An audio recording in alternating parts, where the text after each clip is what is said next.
Hey friends, it's Laura. Welcome back, or if you're new here, welcome. In today's planty video, I am going to be talking about plants that are not a great idea for beginner plant parents, in my opinion. There's a range of reasons for that. I will explain that as I go. If you are a new plant parent, welcome to the hobby, welcome to the community. We're so happy you're here. I don't want any of these suggestions or recommendations to discourage anyone. In my experience, these plants are just really difficult, stressful, and when you're new to plant parenting, you want to have success, you want your plants to thrive, you want them to be beautiful. And these plants are beautiful plants. I love these plants. The plants I'm going to talk about, I love them all.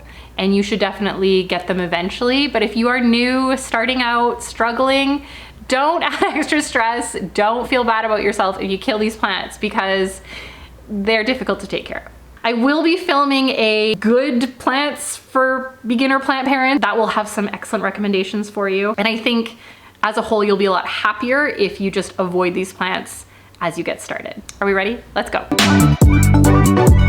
First category of difficult houseplants are succulents and cacti. So here I have a Haworthia cooperi, which is really, really beautiful. You can see the tips are transparent, so light shines through there. It's a beautiful plant. This is, I don't know what this is. And I have a ton of succulents. I have a ton of cacti. I love them. They are often sold as beginner friendly. They can be beginner friendly if you understand that you shouldn't water them very often. A lot of people, myself included, a lot of people kill succulents and cacti by overwatering them. These do not need to be watered unless they are literally shriveling up of thirst. So I wait until my succulents leaves are wrinkly, they look shriveled, they look thirsty, and that's when I water. Cacti, I kind of squish them a little bit. I kind of pinch them. And if there's a little bit of give, I water them. In the winter and fall, I don't water them at all because they don't really grow. Beginners want to take care of their plants. They want to baby them. So they're gonna be watering these once a week like other plants might require. And these are gonna die really, really quick if you are watering them once a week. If you are a beginner plant parent and you love succulents, you love the way they look, keep in mind that you don't need to water them. Another reason these are really difficult for beginners is they require a lot of light.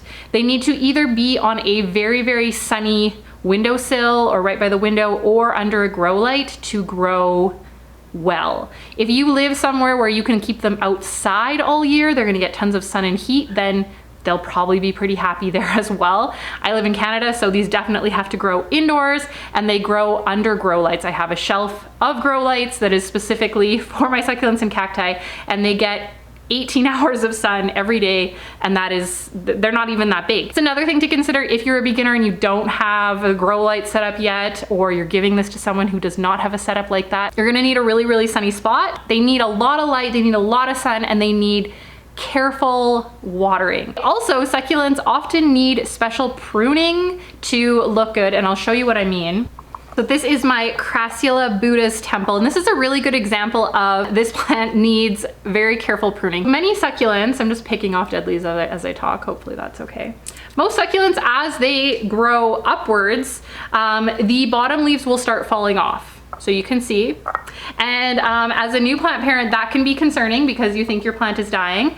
And what is actually happening is it's growing closer to the light, and this plant grows under grow light, so it has tons of light, but it's still gonna stretch up towards the grow light. It's gonna put out new growth at the top there. You can see there's like some rosettes coming out, and it's also gonna put out new growth along the stem there. You can see there's some new growth. I'm not a succulent expert, but would perhaps want to cut here, and then you can replant this part that is full of leaves, and the stem that you cut that is now bald will start producing new growth. So that is the way that you would prune properly, and that will ensure that you always have that full pot of healthy looking plants, because this does not look especially healthy. I do need to get in there and prune. I kind of also enjoy letting it go wild. There's really interesting growth going on in there and new little rosettes starting. So I kind of just am letting this plant do what it wants, but you can see like there's totally dead things as well. It's doing what a succulent would do in nature, putting out new babies. That's another reason that I don't think succulents are really great for beginners, because beginners are learning. And that's just a whole other skill that they're gonna have to figure out, myself included. When I do prune this, I'm probably gonna watch some videos on how to do it properly so that it grows as much as possible, because I love this plant. Succulents, not for beginners in my opinion. Cacti, not really for beginners in my opinion. Work your way up to those, or learn a lot before you get one. Next category of plants that I don't think are a great idea for beginners are Anthuriums. And Anthuriums are absolutely beautiful. This is the newest leaf on this Anthurium, and they are beautiful. They have velvety leaves usually, or really shiny, sparkly leaves. They're super eye-catching. People do gravitate towards them. I would not say that these are marketed as beginner-friendly plants. I haven't really seen that. And they often are a little bit pricier. They are maybe less commonly purchased for beginner plant parents, which is a good thing. I am not an expert on Anthuriums. I only have 3 different types, and I am learning every day. But I need to keep them in a greenhouse cabinet to have them look like this. Like this is doing pretty well. I have cut off one ugly leaf, but the leaves generally will not do great unless you already have really high humidity. So if you're just planning to have some plants in your living room, an Anthurium is not necessarily going to give you that beautiful look, because they will crisp up. The edges will crisp up or just not come out properly if you're not giving them really, really good humidity. So depending on where you live, I don't think this is a good choice for a beginner, because probably a beginner does not have a cabinet or greenhouse with like 80% humidity that they can put their plant in. But there are some Anthuriums that you can find like at the grocery store, and they have little pink or purple flowers. I'm blanking on the name of them, but they're fairly common. They're given as gifts, and they're just like really cute heart-shaped leaves. Those are really easy. Their leaves are a lot sturdier, and I think that is a totally great gift for beginners. The velvety Anthuriums or the sparkly Anthuriums, again, I don't know what I'm talking about because I'm an Anthurium beginner. I don't think this is a great choice if you are just getting into plants in general, because you're gonna be frustrated. You're gonna wonder why your plant keeps crisping up. And it's just because you don't have a ton of humidity in your house. You can keep it alive, but it's not gonna be really beautiful and stunning, which, you know, when you're beginning, you wanna have tons of success. So I would steer away from Anthuriums, according to me. This is my opinion. Of course, do what you want, spend your money where you wanna spend it, but to have the most success, I do think you need to keep these in pretty high humidity. Next family of plants that I think you should avoid as a beginner are Alocasia, and this might be controversial. I love Alocasia. I have a lot of Alocasia. I love them, and I have definitely gotten the hang of taking care of them. Alocasia go dormant if they're not receiving a ton of light, and even in some instances a ton of humidity. They will just go dormant and they will look like they're dead. They're not dead, but they are kind of preparing for winter or whatever, and they will just stop putting out leaves, and they'll be dormant until they start receiving tons of light and tons of humidity again. That can be really frustrating if you're a new plant parent, and I experienced that with Alocasia and Colocasia, and I figured out how to get them out of dormancy, and actually it was a really cool journey as a new plant parent. So if you are open to figuring out what these plants need, I think they can be really good for beginners. But if you just want a plant that you put on your desk or you put in your living room, you water once a week, and it thrives, I don't think Alocasia are the answer.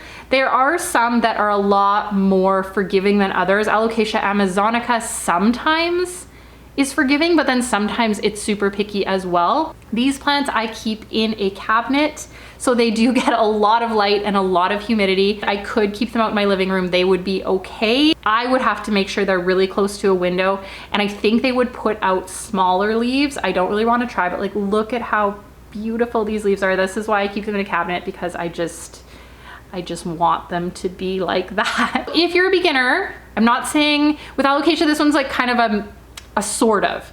If you are okay with experimenting, figuring out where your Alocasia can be to get tons of light, and you're gonna water it a lot, you're gonna feed it a lot, then great. It will be a good plant for you to experiment and learn. But like I said, if you just want one that's gonna sit on your desk and look really cute, and you don't need to learn a lot about it, I don't recommend Alocasia. I don't think that's the plant you want, even though there are such stunning Alocasias out there, and I mean, sometimes you see them and you just can't resist, in which case, figure out how to take care of them. Next family of plants, I don't even have one to show you because I am not advanced enough to have this plant. In this family of plants, I'm not ready, and that is Calatheas. I have had many plants in the Calathea family, and they do well for a little bit. They look beautiful for a little bit, and then they just go downhill. Their leaves crisp up, even in cabinets for me. They just do not want to live indoors. I know that lots of people love Calatheas and have success. I think in general, those people have really high humidity in their homes, and that is why their Calathea are thriving. I don't know, I don't live in their house, but no Calathea has survived ever. I had a Stromonthi that lived for years, but it never looked great. It just never looked incredible. And I've had a Calathea medallion. I've had a white fusion. I've had Calatheas, and I have tried, and I've given them filtered water and all the things that you're supposed to give Calatheas, and they have never done well, ever. And I think Calatheas look so beautiful in the store that beginners often pick them up. They are drawn to them like I was. They have these beautiful leaves. And if you're okay with it looking that way for 2 weeks and then dying, go ahead and get one. But in general, Calatheas are very, very difficult. It's kind of a joke how difficult they are. And I don't recommend getting one. It's gonna be stressful, it's going to be discouraging. And once they start to go downhill, I find there's very little you can do. I've tried like separating them to propagate them and just save bits of them. But once they go downhill, the whole plant just dies, in my experience. And that also brings me to another point. You're only able to propagate Calathea through division, which as a beginner, propagation is something often that people want to experiment with. And you can't snip them and propagate them. You have to separate them, which causes a ton of stress and sometimes kills them. So I just don't recommend Calatheas at all, even though they're really, really beautiful in the stores. I would just resist. I would not buy one at all. I don't have any, and I'm very happy. Maybe someday I will try again, but I'm not there now, and I don't recommend them for beginners. Next plant that is not beginner friendly is String of Hearts. I have struggled with this plant a lot. It is now this long. I recently snipped it and then propagated those stems back into the pot. But I've been growing this plant for years. It's still not the majestic String of Hearts that other people might have. I find this plant is pretty picky. It's very prone to rotting if you overwater it, and it does need a lot of light. So similar to succulents, you do need to have this really close to a sunny window or under a grow light for it to thrive. And in this category, I'm gonna put other string plants. String of Pearls, which is a succulent with those really big ball leaves. Those are really popular for beginners because they're so stunning. I don't have one. I have had about 5. They've all died. I think I showed one in a recent video and I was like, oh, maybe it's gonna make it. No, it died. String of Dolphins, String of Tears, String of Spades, String of Frogs. There's lots of string plants and they are so cute. And in stores, they just look so romantic and beautiful and trailing, but they are really, really complicated. You really have to know what you're doing to know when to water them. What I do is when the leaves are squishable, like they can bend, that's when I water. However, that is not the best way. Like it is pretty dry when it gets to that point, and it is causing a bit of stress to the plant to let it dry out that much. But I just can't. I've tried using my moisture meter to water before it gets to that point, and then I kill the plant. So even someone who is not really a plant beginner, I struggle with this plant. I kind of just leave it alone and hope that it does okay, and it's doing okay. But this is a plant that I've had for a few years, and I would not say that it's like majestic and stunning. It's beautiful, I love it, but it's not a plant that thrives. And I feel like when you're a beginner, you should get a plant that thrives, that is easy, that you don't need to guess when to water, and it will just do well. Which brings me, I am gonna do a video about plants that you should get as a beginner. I know this is a really negative video, but I am working on that. There is a trailing plant behind me that I will be including in that video. But these trailing plants, String of Hearts and similar, even String of Turtle, I would say String of Turtles is like, pretty easy to kill, and it's really popular for beginners because it's so cute. I would just stay away from these trailing plants until you feel really, really confident in your plant care, and then try to find a cheap one to experiment with. The last category of plants I'm going to talk about are not actually Hoyas. This is a Hoya dickii, and I actually think Hoyas as a whole are pretty good for beginner plant parents, but I'll include those in my other video. But this category is expensive plants. My Hoya dickii is one of my pricier plants that I've bought recently. I'm happy with it. I love it. I know that I can probably keep it alive and get it growing. When you're a beginner, when I was a beginner, lots of plants die or don't thrive in the way that maybe you imagine they will when you buy them.